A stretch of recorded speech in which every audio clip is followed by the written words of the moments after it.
Selamat pagi, terimalah salam dari saya, Namo Sang Hyang Adi Budaya, Namo Buddhaya.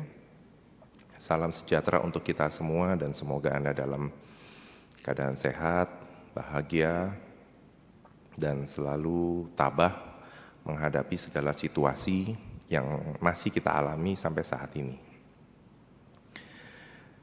Pada pagi hari ini, saya akan berbagi tentang satu topik, merdeka atau terjebak. Karena sebentar lagi kita akan merayakan atau memperingati 75 tahun kemerdekaan Republik Indonesia. Nah, tetapi awalnya pertama kata merdeka harus kita sama-sama mengerti terlebih dahulu. Kenapa kita mau merdeka? Dan kenapa topik kita merdeka atau terjebak? Siapa saja tentu ingin merdeka. Merdeka dari apa?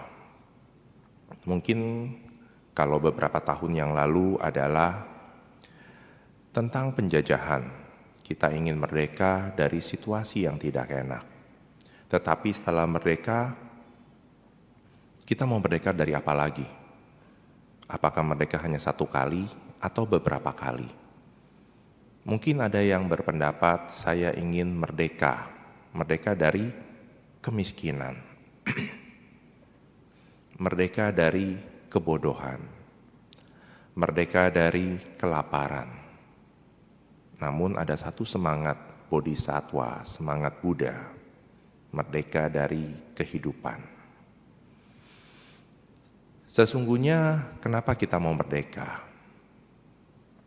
Seperti pertanyaan di awal, mungkin pada saat dulu atau sekarang yang kita alami, kita merasa dalam hidup yang nyaman. Hidup ini enak. Hidup ini kita tidak mengkhawatirkan sesuatu. Kemudian kita mencoba melengkapi kehidupan ini, menerima bantuan dari luar. Seperti pada zaman penjajahan dahulu, Indonesia menerima tangan dari luar untuk dapat maju. Mereka mengira bantuan dari luar ini akan membantu perkembangan Indonesia pada masa itu. Tetapi apa yang kita alami? 350 tahun atau 3,5 abad, 3,5 tahun kita dijajah oleh dua negara, Belanda dan Jepang. Tentu ketika seseorang atau pihak luar atau yang memberikan kenyamanan kepada kita, bukanlah sesuatu yang gratis. Suatu saat mereka akan menuntut apa yang pernah diberikan kepada kita. Sama seperti Belanda, Jepang, mungkin kita beranggapan mereka negara-negara maju, saudara dari timur. Tapi ternyata mereka menginginkan sesuatu dari kita. Nah, jika yang pertama hidup nyaman, kedua menerima bantuan dari luar, poin ketiga ini, mereka yang memberikan bantuan dari luar kepada kita, menuntut sesuatu kepada kita, meminta sesuatu kepada kita. Walaupun kita tidak memberikan, mereka akan merebut dari kita. Jika keadaan itu terjadi pada kita dulu ataupun sekarang, ataupun yang akan datang, sesuatu yang kita miliki direbut, direnggut, apakah kondisi itu akan menjadi nyaman? Tentu tidak. Nah, kehidupan ini menjadi tidak nyaman. Ketika kehidupan menjadi tidak nyaman, kita berpikir untuk terbebas dari ketidaknyamanan itu. Caranya bagaimana? Sama seperti pendahulu kita dengan menggunakan bambu runcing, dengan semangat yang membara, kita berjuang. Setelah berjuang, kita akan mendapatkan kata merdeka. Tapi setelah itu apa yang terjadi?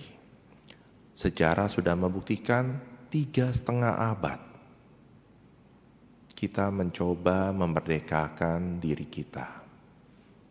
Namun terulang kembali 3,5 tahun. Banyak yang mengatakan sesungguhnya kita belum merdeka. karena masih ada saudara kita yang kelaparan. Masih ada saudara-saudara kita yang masih di dalam garis kemiskinan, di bawah garis kemiskinan, dan masih ada kebodohan saudara-saudara kita yang masih alami. Kalau kita perhatikan, lingkaran untuk mencapai kemerdekaan dari kehidupan nyaman kita sama seperti yang Buddha gambarkan dalam proses kehidupan kita sebagai manusia. Apakah merdeka ini tujuan kita? Tetapi ketika kita sudah merdeka, kita akan mengalami kembali. Apakah merdeka ini sama dengan hidup yang nyaman? Ternyata tidak. Kemerdekaan itu sendiri bukan suatu kehidupan yang nyaman, tetapi kemerdekaan adalah suatu bentuk pilihan. Jadi kita belum terbebas. Kalau hanya kita berpikir setelah merdeka kita akan hidup nyaman, sesungguhnya kita memasuki babak baru, kita harus memilih proses kehidupan selanjutnya.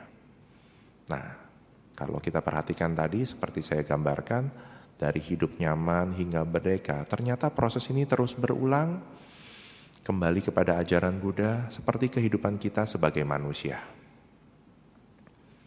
Nah, kalau seperti ini, apakah kita sudah dinamakan merdeka? Bisa, merdeka dengan skup yang lebih kecil. Tetapi proses perulangan ini sendiri masih terus terjadi tanpa kita sadari. Dan masih ada proses penjajahan, tanda kutip, di dalam diri kita. Jadi saya menarik proses kemerdekaan kita sebagai Republik Indonesia, kita tarik ke dalam proses individu atau personal, sesuai dengan ajaran Buddha. Sehingga ketika kita sudah merasa merdeka, yang sesungguhnya itu adalah merupakan pilihan kita menjalani kehidupan merdeka itu, kita melupakan langkah awal sebagai manusia. Buddha sudah mengingatkan kita untuk terbebas dengan mencapai nibbana. Namun kita sendiri yang terkadang melupakan tujuan awal kita. Mungkin satu artikel yang cukup menarik dengan judul Freedom and Choice, Breaking Free from the Tyranny of Reaction, yang ditulis oleh Ken McLeod. Bapak, Ibu, Saudara-saudari sedama dapat mencari artikel tersebut.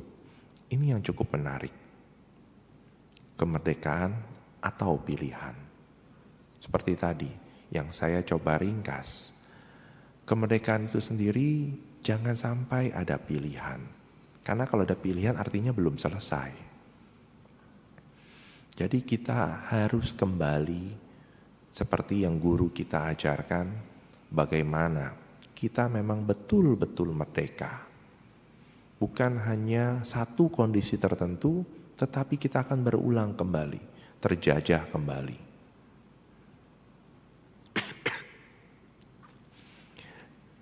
Jadi kita harus sampai pada kesepakatan bersama, merdeka bukan sesuatu kehidupan yang nyaman. Kenapa? Karena untuk merdeka tentu ada perjuangan, bukan pengorbanan, tetapi perjuangan. Dan ketika perjuangan ini berakhir, kita harus yakini bahwa tujuan kita nibbana harus bisa kita capai bersama. Jadi jangan hanya berpikir kehidupan ini berulang, saya masih punya kesempatan. Nggak apa-apa, sekarang belum nibbana tidak apa-apa. Itu sebagai suatu pembenaran. Tetapi jika kita sudah berpikir seperti itu, artinya kita sudah membatasi usaha kita, membatasi perjuangan kita. Nah, ini yang Buddha sampaikan di dalam Mahaparinibbana Sutta, kehidupan tidaklah kekal, berjuanglah dengan sungguh-sungguh. Bahwa perjuangan ini memang harus sungguh-sungguh, bukan hanya dengan kesempatan pada saat kita akan berdana, kita selalu berpikir saya belum mampu, saya belum kaya, nanti saja. Setelah saya mampu, setelah saya kaya, saya baru berdana. Ataupun saya kurang sehat, nanti saja setelah saya sehat, baru saya ikut turut berpartisipasi. Tidak. Selama ada detak jantung, selama ada nafas, itulah perjuangan kita yang sesungguhnya, memanfaatkan setiap kesempatan yang ada.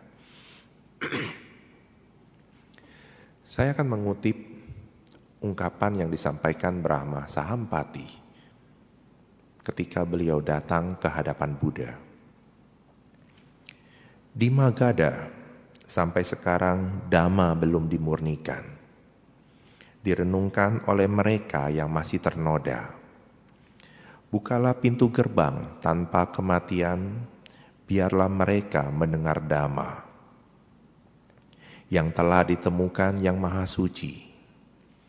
Sebagaimana seseorang melihat segenap rakyat di sekeliling, yang berdiri di atas gundukan batu karang, yang padat, selidiki yang bebas dari kesedihan.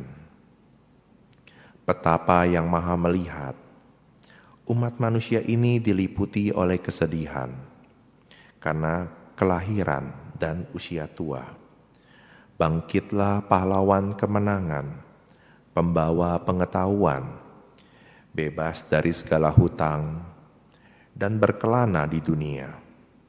Membabarkan Dhamma, ada sebagian, Sang Bagawa, akan mengerti. Brahma Sampati mengingatkan kita bahwa kita belum terbebas dari proses kelahiran, usia tua, sakit, dan mati. Nah, kata merdeka dalam ajaran Buddha, ya kita terbebas dari 4 kondisi ini. Brahma Sampati mengingatkan kita, jika masih terkena dari 4 proses ini, artinya kita belum merdeka. Beliau sudah meminta Bagawa, guru kita, untuk membabarkan Dhamma agar kita dapat terbebas dari penjajahan yang meliputi diri kita.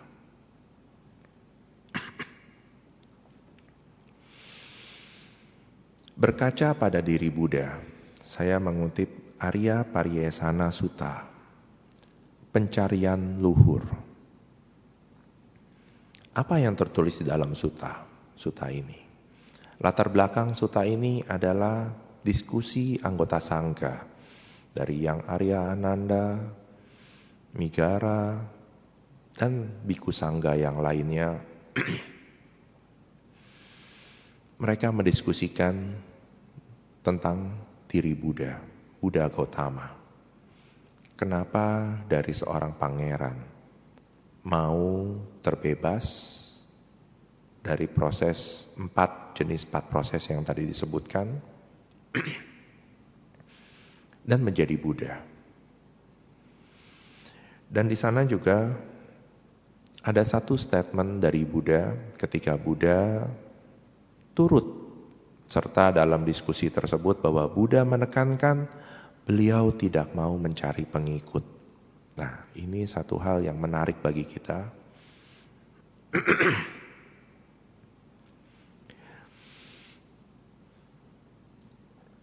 Buddha tidak mencari pengikut. Jadi, jika ada yang merasa Buddha membutuhkan diri kita, sesungguhnya kita yang membutuhkan Buddha untuk diri kita. Dan Buddha menjabarkan kenapa dari seorang pangeran yang tadi hidupnya nyaman, terpenuhi segala sesuatunya, tetapi mau terbebas, mau berjuang untuk merdeka. Karena beliau mau merdeka dari proses kelahiran, proses sakit, usia tua, dan mati. Nah, Di dalam Arya Pariyesana Sutta ini, Buddha menjabarkan bahwa sesungguhnya waktu yang kita miliki adalah untuk mencari yang luhur, pencarian yang luhur, mencari Dhamma. Dhamma di sini melewati dari Buddha, bukan hanya Buddha Dhamma, tetapi Dhamma yang sejati, agar kita terbebas dari 4 proses ini. Benar-benar merdeka. Karena kalau tidak, merdeka hanya sebagai satu kondisi dan kita terjebak. Karena kita merasa hidup nyaman, kita mengulangi proses nyaman itu, nanti akan merasa tidak nyaman, kita berjuang untuk lepas dari proses ketidaknyamanan, kemudian kita merasa merdeka, tapi ternyata kita mengulangi lagi dan terus berulang. Seperti yang kita alami sebagai perumah tangga, jika dulu belum menikah, penghasilan 3 juta, 4 juta, lebih dari cukup. Kita merasa merdeka sebagai seorang jomblowati atau jomblowan. Tapi ketika mulai mempunyai pasangan, harus pergi berdua. 3-4 juta ini sudah mulai mengganggu, merasa tidak nyaman. Berjuang untuk mencapai yang lebih tinggi dan akhirnya merdeka. Dapat gaji 8 juta. Menikah, ternyata tidak nyaman. 8 juta ini tidak cukup, apalagi sudah punya keturunan atau momongan. Berjuang kembali 15 juta. Hidup nyaman dengan 15 juta. Tapi ternyata ketika yang kecil mulai sekolah, memenuhi kebutuhannya yang lebih layak, 15 juta merasa tidak cukup. Dicari lagi lebih, 25 juta. Yang dulu hanya naik roda 2, karena sudah berkeluarga, naik roda 4. 25 juta bisa. Tapi melihat tetangga, yang logonya pertama pakainya elips, sekarang logonya ada 4 lingkaran. Kita mau seperti itu. Dan tidak pernah ada putusnya. Jadi sesungguhnya kita sendiri yang ingin dijajah. Kalau dulu mungkin leluhur kita tidak mau dijajah, mereka benar-benar mau terbebas.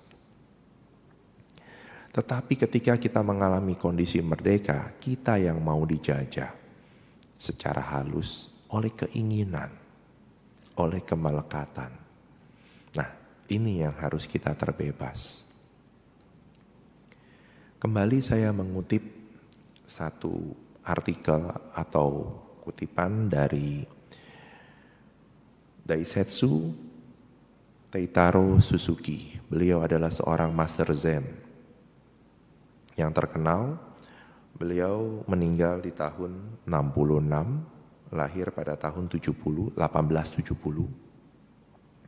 Beliau adalah seorang master Zen yang kalau Anda membaca satu kisah yang cukup menarik tentang DT Suzuki.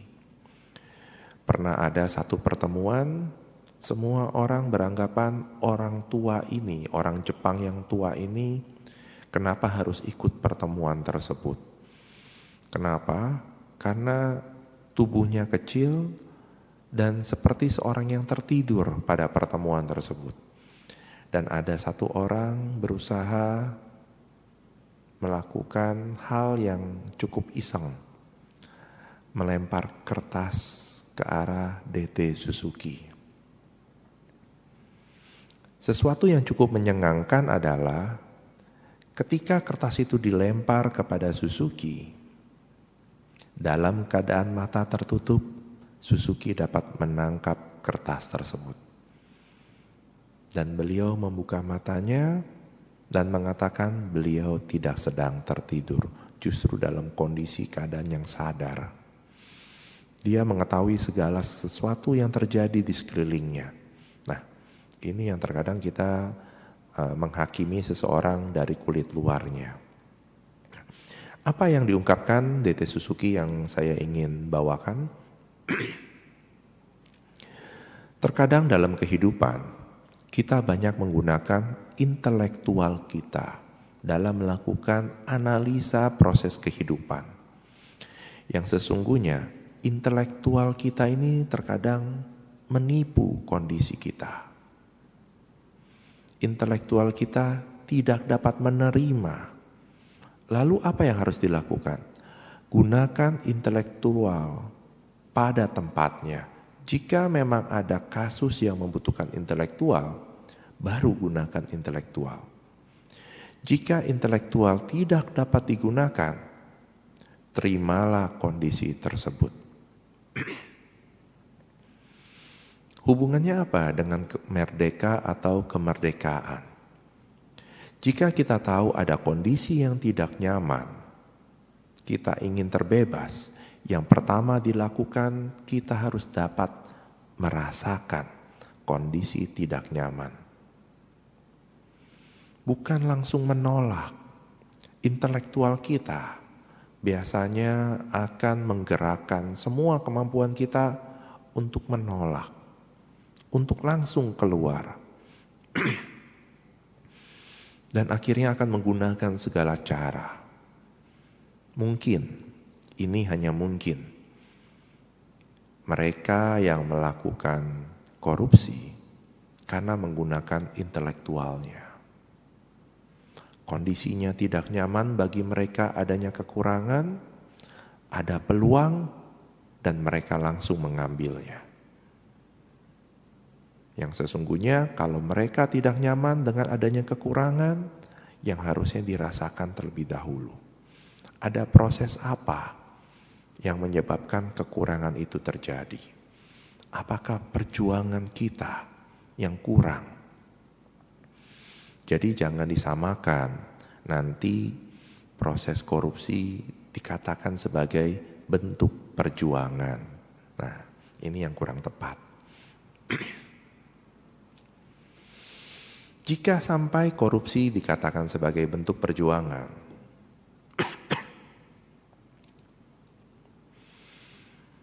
dan akhirnya korupsi dijadikan sebagai pembenaran untuk semua kondisi. Maksudnya apa? Semua di antara kita boleh korupsi.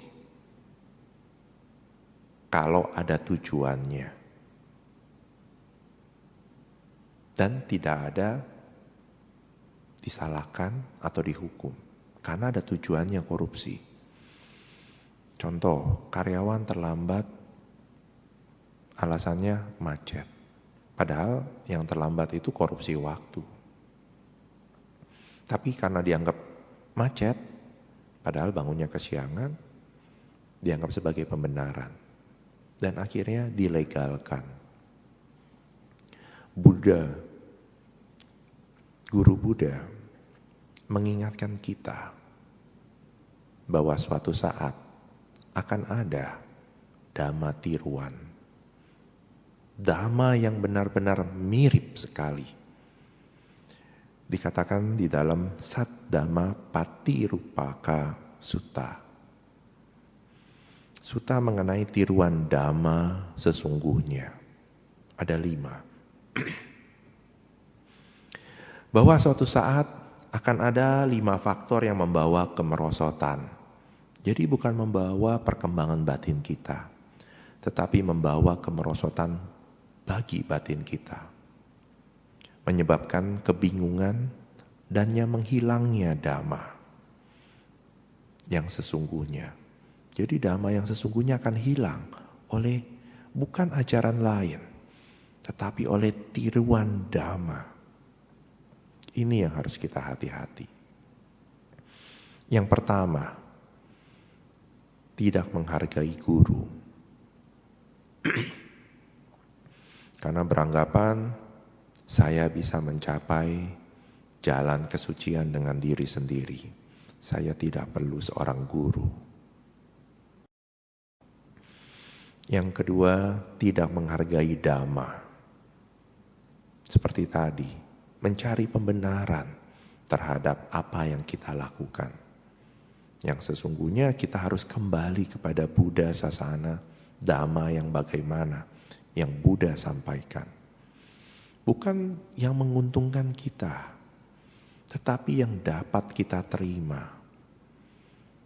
Rasa enak ataupun rasa tidak enak. Ini yang diajarkan Buddha. Karena pada satu kondisi kita menolak yang kita tidak inginkan, inilah yang Buddha sampaikan sebagai dukkha. Yang ketiga, tidak menghargai sangga. Yang tadi, beranggapan saya tidak perlu sangga. Baik Arya Sangga, Sangga Suci, ataupun Samuti Sangga, ataupun komunitas yang dianggap sebagai sangga. Yang tadi, diri saya bisa mencapai kesucian tanpa pertolongan orang lain. Yang keempat, tidak menghargai latihan. Ini yang tadi DT Suzuki ingatkan. Kita terkadang lebih banyak menggunakan intelektual kita dalam menganalisa. Bukan menggunakan praktek kita, latihan kita untuk menerima satu bentuk proses, satu bentuk ajaran. Jadi ajaran tersebut hanya cukup di kepala tanpa dilatih. Jika terus seperti ini, dhamma tiruan akan menggantikan dhamma yang sesungguhnya. Intelektual yang hanya bermain di sana. Adu argumen, adu debat, debat kusir, ini akan terjadi. Dan yang kelima, jika tadi yang keempat tidak menghargai latihan, yang kelima ini tidak menghargai samadhi atau meditasi. Yang kita dapat simpulkan bersama juga, ya tadi intelektual, kita nggak pernah latihan. Merasakan jana 1 sampai jana 4 hanya berdasarkan cerita, tulisan yang ada di sutta atau teks. Kita tidak pernah mencicipi. Akhirnya kita akan seperti sendok. Sendok yang mengambil sup, sayur asem, ataupun makanan yang lain, dihantarkan ke mulut tanpa pernah sendok itu merasakan apa rasanya sup, apa rasanya sayur asem, atau apa rasanya makanan. Akhirnya kita akan menjadi benda mati. Dan akhirnya kita akan terjajah. Selamanya terjajah. Nah, ini yang dikatakan di awal sekali, merdeka atau terjebak.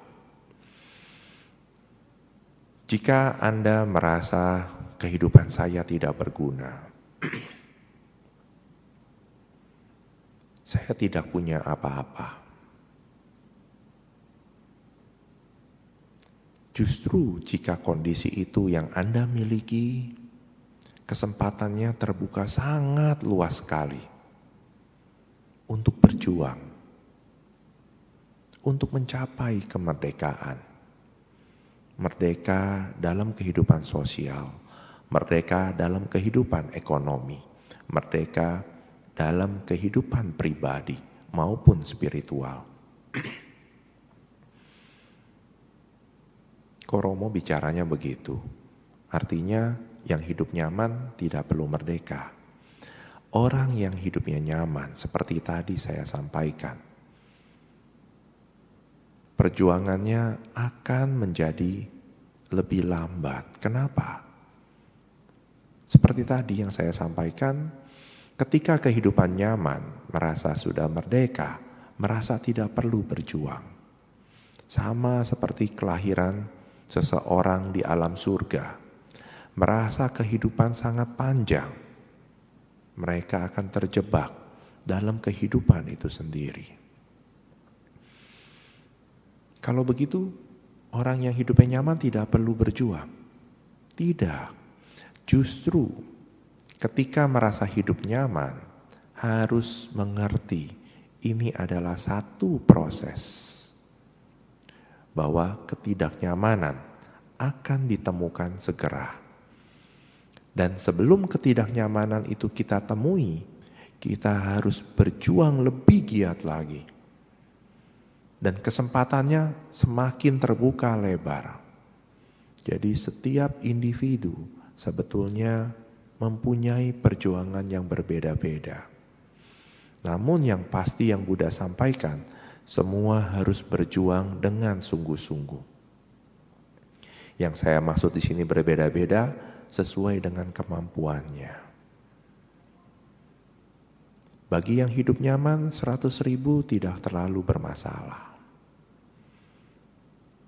Tetapi bagaimana dia mengkondisikan dengan 100.000 ataupun lebih perjuangan untuk berdana. Saya kaitkan dengan berdana karena lebih mudah dicontohkan.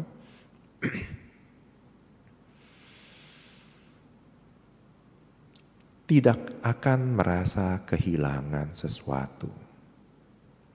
Dengan 100.000 ini yang hidup nyaman dapat memberikan di beberapa kesempatan, bukan hanya satu kesempatan.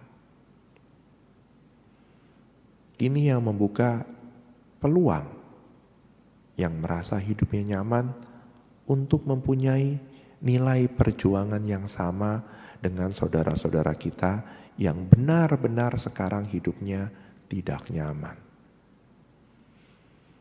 Yang tidur pun terkadang